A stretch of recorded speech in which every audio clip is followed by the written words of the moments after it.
Hi hello ಎಲ್ಲರಿಗೂ ನಮಸ್ಕಾರ. ಸ್ಕೂಟಿಯಲ್ಲಿ ನನ್ನ ಕೊನೆಯ ವಿಡಿಯೋ. ಪ್ಲೀಸ್ ಲೈಕ್ ಮಾಡಿ, ಶೇರ್ ಮಾಡಿ, ಕಮೆಂಟ್ ಮಾಡಿ, ಸಪೋರ್ಟ್ ಮಾಡಿ.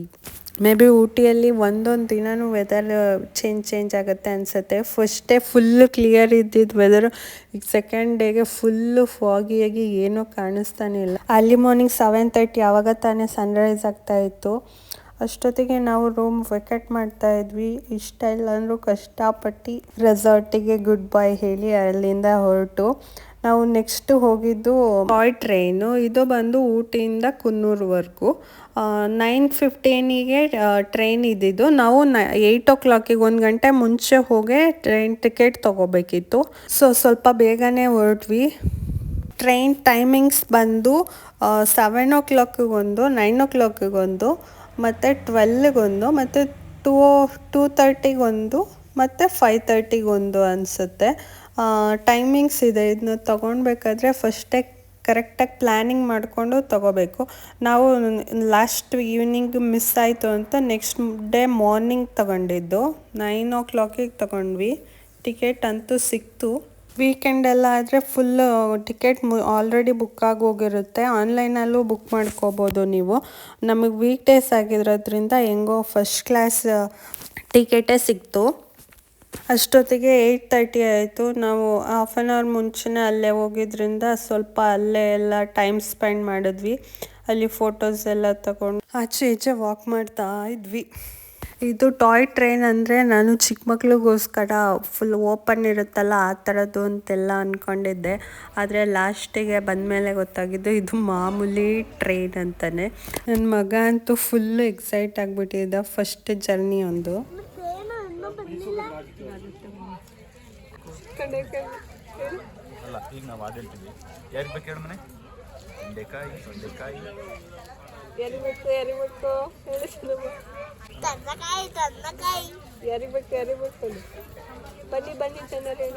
ವೆಯ್ಟ್ ಮಾಡಿ ಮಾಡಿ ಫುಲ್ಲು ಸುಸ್ತಾಗಿ ಲಾಸ್ಟಿಗೆ ಇಂತೂ ನಮ್ಮ ಟ್ರೈನ್ ಬಂತು.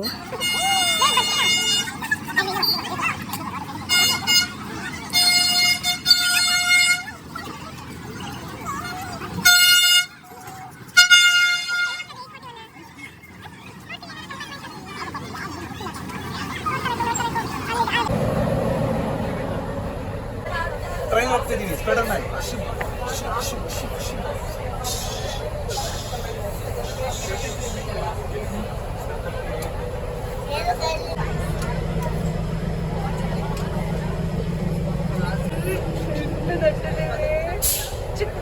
ಹೆಂಗೋಗುತ್ತೆ ಟ್ರೈನ್? ಹೆಂಗೋಗುತ್ತಾ? ಹೇಗೋಗುತ್ತೆ?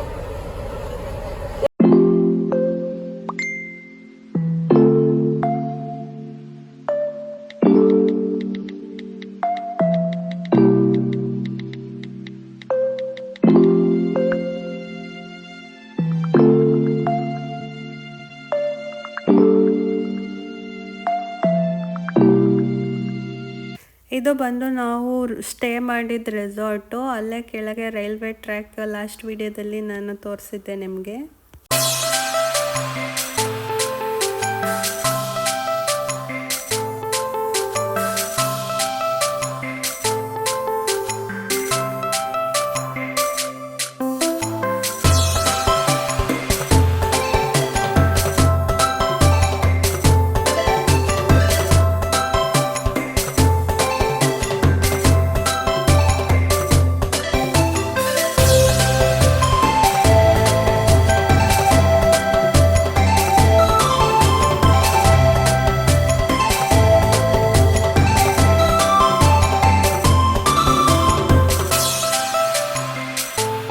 ಇದಂತೂ ತುಂಬ ಒಂದು ಅದ್ಭುತವಾದ ಜರ್ನಿ.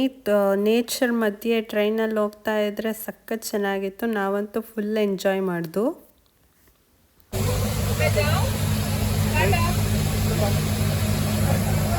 ಈ ಪಾಪು ಟ್ರೈನಲ್ಲಿ ಎತ್ತರ್ವನ ಜೊತೆ ಸ್ವಲ್ಪ ಹೊತ್ತು ಆಟಾಡಿ ನಮ್ಮ ಜೊತೆನೇ ಬರ್ತೀನಿ ಅಂತ ಹೊರಟ್ಬಿಟ್ಟಿದ್ದ. ಎತ್ತರ್ವಾಗಂತೂ ಫುಲ್ಲು ಆಶ್ಚರ್ಯದಿಂದ ನೋಡ್ತಾ ಇದ್ದಾನೆ. ಆ ಪಾಪು ನಮ್ಮ ಜೊತೆ ಬರ್ತೀನಿ ಅಂತ ಹೊರಟಾಗ ಎತ್ತರ್ವ ಅಂತೂ ಅನ್ನೋನ್ಸ್ ಹೋಗಲಿ ಪರಿಚಯ ಇರೋದ್ರ ಜೊತೆನೂ ಮಾತಾಡಲ್ಲ, ಹೋಗಲ್ಲ.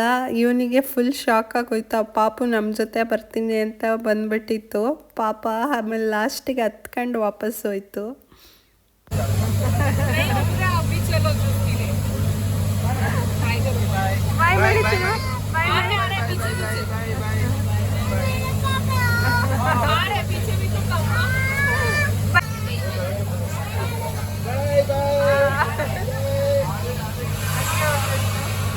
ನೆಕ್ಸ್ಟ್ ನಾವು ಕುನ್ನೂರಿಂದ ತಿರ್ಗಾ ವಾಪಸ್ಸು ಊಟಿ ರೈಲ್ವೆ ಸ್ಟೇಷನ್ಗೆ ಬರಬೇಕಿತ್ತು. ನಮ್ಮ ಕಾರಲ್ಲಿ ಪಾರ್ಕ್ ಮಾಡಿದ್ವಿ. ವಾಪಸ್ ಬರಲಿಕ್ಕೆ ಟ್ಯಾಕ್ಸಿ ಅವರೆಲ್ಲ 1500 1000 ರುಪೀಸು ಚಾರ್ಜಸ್ ಕೇಳಿದ್ರು. ಆದರೆ ನಾವು ಅಲ್ಲೇ ಲೋಕಲ್ ಬಸ್ಸಲ್ಲಿ ಒಂದು ಹಾಫ್ ಆ್ಯನ್ ಅವರಲ್ಲಿ ಬಂದಿದ್ವಿ. 40 ರುಪೀಸಲ್ಲಿ ವಾಪಸ್ ರಿಟರ್ನ್ ಬಂದು. ಎಲ್ಲಿಯ 1000 ರುಪೀಸು, ಎಲ್ಲಿಯ 40 ರುಪೀಸು. ಅದಕ್ಕೆ ಹೊರಗಡೆ ಹೋದಾಗ ಸ್ವಲ್ಪ ಹುಷಾರಾಗಿ ನೀವು ಎಲ್ಲನೂ ಚೆಕ್ ಮಾಡ್ಕೊಂಡಿರಬೇಕು, ಇಲ್ಲಾಂದರೆ ಮೋಸ ಮಾಡೋದಂತೂ ಖಂಡಿತ. ಬಸ್ಸಲ್ಲಿ ಬರುವಾಗನೂ ತುಂಬ ಸೀನರೀಸ್ ಕಾಣಿಸಿತ್ತು, ತುಂಬ ಚೆನ್ನಾಗಿತ್ತು ಬಸ್ ಜರ್ನಿನೂ ಕೂಡ. ನೆಕ್ಸ್ಟ್ ನಾವು ರೈಲ್ವೆ ಸ್ಟೇಷನ್ ರೀಚ್ ಆಗಿ ನೆಕ್ಸ್ಟ್ ಊಟಿಗೆ ಗುಡ್ ಬಾಯ್ ಹೇಳಿ ಅಲ್ಲಿಂದ ಸೀದಾ ಕಾರ್ ಹತ್ಕೊಂಡು ವಾಪಸ್ ಊರ ಕಡೆ ಹೊರಟು. ಹಾಗೆ ಊಟಿ ಬಿಟ್ಟು ಇನ್ನು ನೆಕ್ಸ್ಟು ಹೋಗ್ತಾ ಫುಡ್ ಏನೂ ಸಿಗಲ್ಲ, ಫಾರೆಸ್ಟ್ ಆಗಿರೋದ್ರಿಂದ ನಾವು ಅಲ್ಲೇ ರೋಡ್ ಸೈಡಲ್ಲೇ ಬಂದು ಹಂಗೆ ಸ್ನ್ಯಾಕ್ಸ್ ಎಲ್ಲ ಸ್ವಲ್ಪ ತಿನ್ಕೊಂಡು ಅಲ್ಲೊಂದು ಸ್ವಲ್ಪ ಟೈಮ್ ಸ್ಪೆಂಡ್ ಮಾಡಿದ್ವಿ.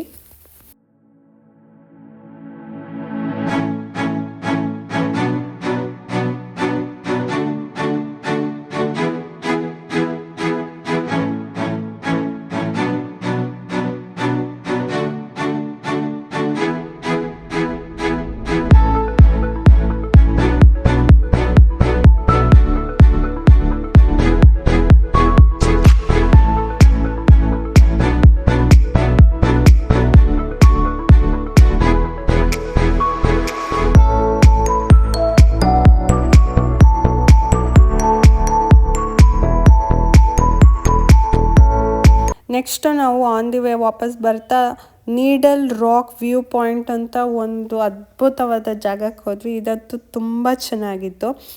ನಮ್ಮ ಬಿಸ್ಲೆ ವ್ಯೂ ಪಾಯಿಂಟ್ ಇದೆಯಲ್ಲ ಆ ಟೈಪು, ಆದರೆ ಬಿಸ್ಲೆ ಘಾಟಲ್ಲಿ ವ್ಯೂ ಪಾಯಿಂಟಲ್ಲಿ ಫ್ರಂಟ್ ಮಾತ್ರ ಕಾಣಿಸುತ್ತೆ.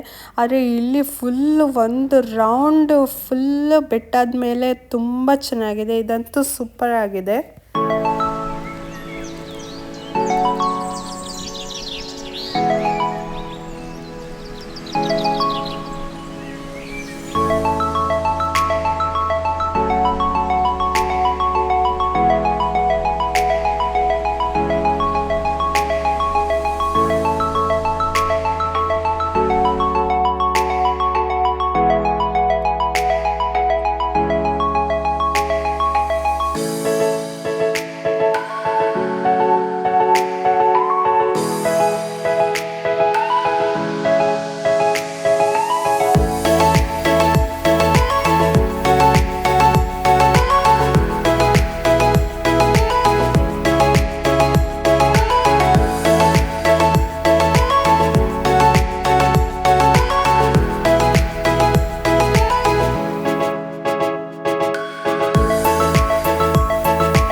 ಇಲ್ಲಿಗೆ ನನ್ನ ವಿಡಿಯೋನ ಮುಗಿಸ್ತಾ ಇದ್ದೀನಿ.